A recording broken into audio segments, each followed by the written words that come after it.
এখানে সসম্যান ভর্তি চা, একদম লাল টকটকা হয়ে গেছে।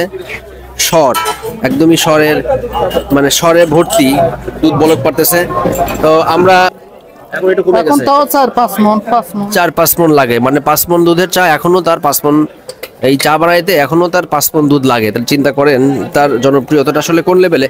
তো আশা করি আমরা হয়তো বা 2-1 মাস গেলে হয়তো বা 6 মণের কাছাকাছি আবার চলে আসবে। এই চাটা খাওয়ার সময় সবারই সাবধানতা অবলম্বন করতে হবে।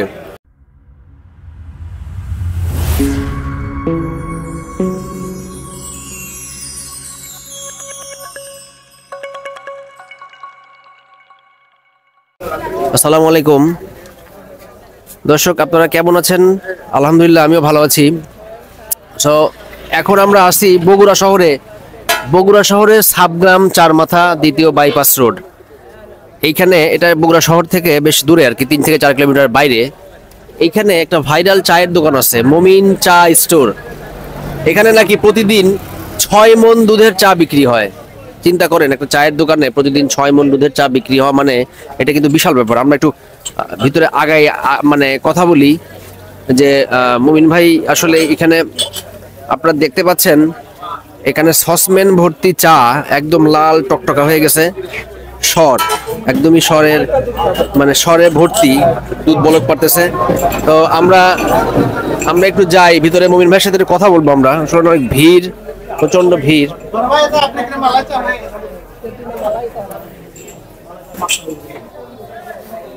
এত পরিমাণে ভিড়, আসলে ওনার সাথে কথা বলাটাই মুশকিল। একটু আমরা কথা বলে এই পাশে আসেন। ভাইজান, আপনি তো মমিন ভাই না? জি। আচ্ছা, আপনার এই চায়ের দোকানে বয়স কত? আমার চায়ের দোকানে বয়স 18 বছর চলিচ্ছে। আপনি এর আগে যে দোকানে ছিলেন সেই দোকানটা তো বোধহয় এখন আর নাই না? আপনি এখন নিজেই দোকান করছেন আর কি? আগে থেকে আমার নিজের না, এর আগে বোধহয় সম্ভবত আপনি অন্য কোনো দোকানে ছিলেন নাকি? আচ্ছা, ও আপনি প্রথম থেকেই আপনার দোকানটা না? আচ্ছা, তো প্রতিদিন কি পরিমাণ চা বিক্রি, মানে দুধ কতটুকু লাগে আপনার? দুধ তো স্ট্যান্ডার্ড যখন ছিলাম ওখানে দুধ লাগিয়েছিল প্রায় 6-7 মণ। 6-7 মণ। এখন কতটুকু লাগে? এখন স্ট্যান্ড থেকে ফাঁকা জায়গা চলে যাচ্ছি, এখন একটু কমে এখন গেছে, তাও 4-5 মণ। 4-5 মণ লাগে, মানে 5 মণ দুধের চা এখনো তার 5 মণ, এই চা বানাইতে এখনো তার 5 মণ দুধ লাগে। তাহলে চিন্তা করেন তার জনপ্রিয়তাটা আসলে কোন লেভেলে। তো আশা করি আমরা হয়তো বা 2-1 মাস গেলে হয়তো বা 6 মণের কাছাকাছি আবার চলে আসবে। সো দেখি, আমরা চাটা টেস্ট করে দেখি যে কেন এই মমিন ভাইয়ের চা মানুষ, এই দেখেন প্রচুর ভিড় এখানে, যেদিকেই তাকাবেন সেদিকেই প্রচুর ভিড়। তা আমরা চাটা টেস্ট করি। আমাদের চা চলে আসছে এখানে। দর্শক, মমিন ভাইয়ের চা আমাদের হাতে চলে আসছে। দেখেন, একটু দেখাই আপনাদের চায়ের এইখানে কি পরিমাণ সর, একদম মালাই দিয়ে কিন্তু ভরপুর। দেখেই বোঝা যাচ্ছে যে চাটা বেশ লোভনীয় হবে চাটা। তো আমরা একটু চায়ে চুমুক দিই, অনেক গরম, জিভা পুড়ে যেতে পারে।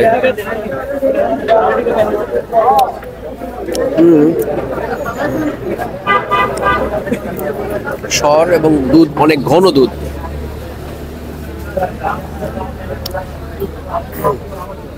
এই চাটা খাওয়ার সময় সবারই সাবধানতা অবলম্বন করতে হবে, মানে এত পরিমাণে গরম থাকে যে কোনো মুহূর্তে যে কারো জিভা পুড়ে যেতে পারে। সো আমরা এখানে একটা বড়াও দেখতেছি আমরা। চাচা, এটা কিসের বড়া? এটা খাসির। কত করে পিস বিক্রি করেন? 10 টাকা পিস। খাসির দিয়ে কাবাব চিকিয়া 10 টাকা দিয়ে পোষায়? অতি অল্প, জাস্ট শুধু ফ্লেভার আর কি। দর্শক, এখানে চা খেতে আসলে কিন্তু আপনারা কাবাবও পাবেন এখানে, এবং এটা খাসির কাবাব, খাসির মাংসের কাবাব। আমার জিভাটাও হালকা হালকা একটু পুড়ে গেছে, প্রচন্ড গরম। 1 কাপ চায়ের দাম 40 টাকা। 40 টাকা মালাই চা খাইতে হলে বগুড়া শহরের সাবগ্রাম হাটে মমিন ভাইয়ের দোকানে আসতে হবে, তাহলে আপনারা এই অসাধারণ চাটা খাইতে পারবেন। সো দর্শক, এই ছিল মমিন ভাইয়ের চায়ের রিভিউ। আপনারা বগুড়াতে আসলে অবশ্যই মমিন ভাইয়ের চায়ের দোকানে আসবেন। আর এইখানে যদি আপনারা যারা কাবাব লাভার আছেন বা বড়াটা খাইতে পছন্দ করেন, এরকম হইলে আগে আসলেন, এই বড়াটা খাইলেন, টিকিয়াটা খাইলেন, তারপরে আপনারা আবার চা খাওয়া শুরু করলেন।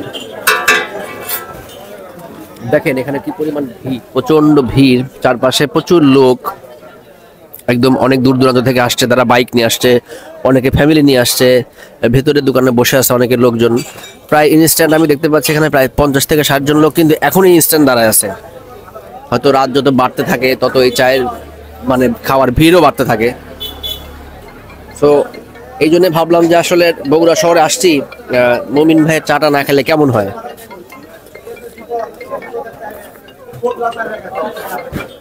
প্রচন্ড শহর, দুধ একদম লাল হয়ে গেছে।